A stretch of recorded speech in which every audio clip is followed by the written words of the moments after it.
2항 부패의 전파. 타락 후 사람은 자기의 모양과 같은 자녀를 낳았다. 즉 부패한 조상이 부패한 후손을 낳았다.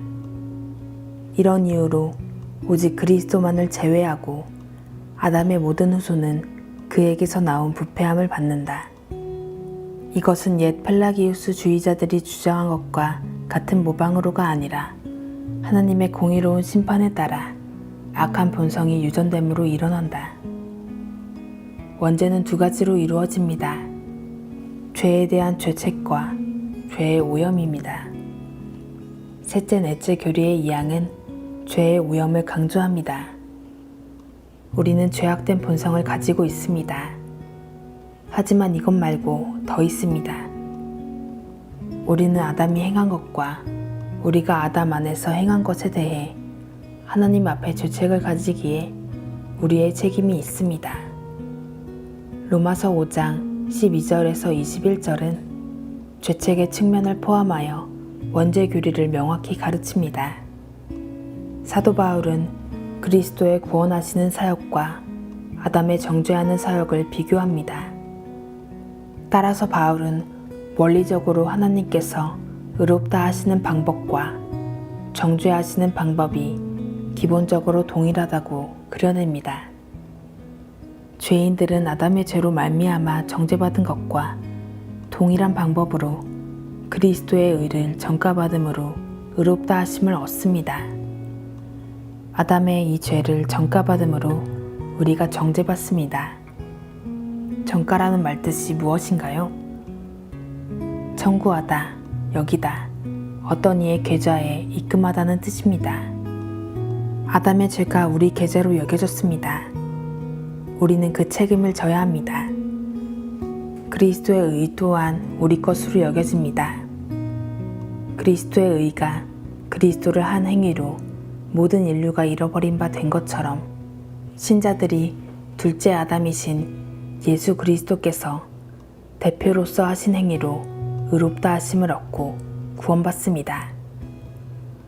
로마서 5장 12절은 그러므로 한 사람으로 말미암아 죄가 세상에 들어오고 죄로 말미암아 사망이 들어왔나니 하고 말합니다. 죄가 세상에 들어왔을 때 사망 역시 세상에 들어왔습니다. 사도 바울은 사망을 죄의 결과로 봅니다. 이는 하나님께서 내가 먹는 날에는 반드시 죽으리라고 창세기 2장 17절에 말씀하셨기 때문이며 이 일이 바로 벌어졌습니다. 아담이 범죄했을 때 아담은 죽었습니다. 비록 물리적인 의미로 즉각 죽지는 않았어도 아담은 하나님께서 말씀하신 대로 죽었습니다. 아담은 약 900년 정도를 더 살았지만 영적 의미로는 죽었습니다. 사망은 죄의 필연적인 결과입니다. 따라서 죄뿐 아니라 사망도 역시 보편적인 것이 되었습니다. 태어나는 모든 인류는 죄인이며 따라서 모든 인류가 죽어야 합니다. 이것이 이와 같이 모든 사람이 죄를 지었으므로 사망이 모든 사람에게 이르렀느니라는 로마서 5장 12절의 의미입니다. 모든 사람이 죄를 지었으므로 모든 사람이 반드시 죽어야 합니다. 바울의 마지막 몇 단어, 모든 사람이 죄를 지었으므로의 뜻을 이해하는 것은 매우 중요합니다. 도르트 총회에 참석한 이단 아르미니우스 주의자들은 4세기의 이단 펠라기우스를 따라 다음과 같이 말했습니다. 바울이 말하는 것은 자범죄인데 이는 모든 사람이 실제로 나쁜 일을 행하기 때문이다. 그래서 모든 사람은 죽어야 한다. 각자가 행한 죄악된 행동들에 대해 자신이 책임을 지며 따라서 죽는다. 이것은 사실과 다릅니다. 이것은 바울이 로마서 5장에서 말하는 바가 아닙니다. 13절에서 14절입니다. 죄가 율법 있기 전에도 세상에 있었으나 율법이 없었을 때에는 죄를 죄로 여기지 아니하였느니라. 그러나 아담으로부터 모세까지 아담의 범죄와 같은 죄를 짓지 아니한 자들까지도 사망이 왕노릇하였나니 아담은 오실자의 모형이라. 다른 말로 하면 모세 율법은 아담 이후 수세기 동안 주어지지 않았습니다. 하지만 아담으로부터 모세까지 사람들은 율법이 없었음에도 죽었습니다. 죄는 율법을 범하는 것이며 따라서 시내산에서 하나님께서 계시해 주신 율법 없이 죽은 사람들은 다른 율법을 범했기에 죽음으로 정죄받은 것입니다. 물론 그 다른 율법은 바로 아담이 범했고 아담 안에서 우리가 범한 원죄, 즉 최초의 율법입니다. 우리는 바울의 논점을 4가지로 요약할 수 있습니다. 첫째로, 죄는 율법을 범하는 것이기에 어떤 율법을 어기는 것 없이는 죄나 죄책이 있을 수 없다. 만약 정의에 따라 죄가 율법을 범하는 것이라면 우리가 범죄할 때는 어기게 되는 어떤 율법이 반드시 있어야 한다.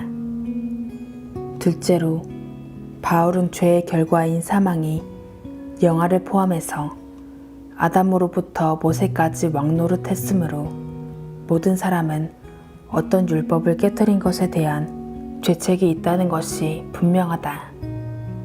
셋째로, 하지만 그때까지 모세 율법은 아직 주어지지 않았기 때문에 사망이 보편적이었다는 사실을 모세의 율법을 어기는 것에 근거하여 설명할 수 없다.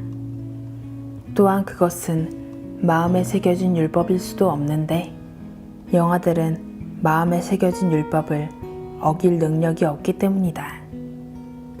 따라서 넷째로, 모든 사람은 주책이 있는 것으로 여겨졌고 사망과 정죄의 판결 아래 있기에 모든 사람이 원죄에 대한 책임을 진다는 결론이 따른다. 원죄의 증거와 하나님께서 아담의 악행에 대해 우리에게 책임을 지게 하신다는 사실의 증거는 바로 영아들이 아무 저범죄를 범하지 않았는데도 죽는다는 것입니다. 바울은 이것을 로마서 5장 15절에서 19절에서도 강조합니다. 바울은 본문에서 한 사람의 범죄로 말미암아 죽은 많은 사람들에 대해 말합니다. 한 사람의 범죄로 말미암아 사망이 그 한 사람을 통하여 왕노릇하였은즉 로마서 5장 17절. 한 사람의 죄 때문에 모든 사람이 죄책을 집니다. 도르트 총회에 참석한 이단 알미니우스주의자들은 이 원죄 교리에 격렬히 반대했습니다. 알미니우스주의자들은 아니다. 하나님께서는 아담의 죄에 대해 우리에게 책임을 묻지 않으신다. 하나님께서는 오직 우리 자신의 죄에 대해서만 우리를 심판하실 것이다. 하나님께서 보시기에는 오직 개인적인 죄만 우리의 주책이 될 것이다. 하고 말했습니다. 알미니우스주의자의 이런 견해는 오늘날도 여전히 있습니다.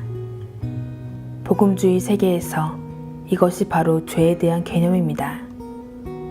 이것은 죄에 대한 매우 피상적인 견해로 인도하며 따라서 구원에 대해서도 매우 피상적인 견해로 인도합니다. 이 이론에 따르면 우리가 해야 할 모든 것은 자신의 죄들에 대한 회개일 뿐이며 회개만 하면 우리는 아무 문제 없다고 잘못 주장합니다.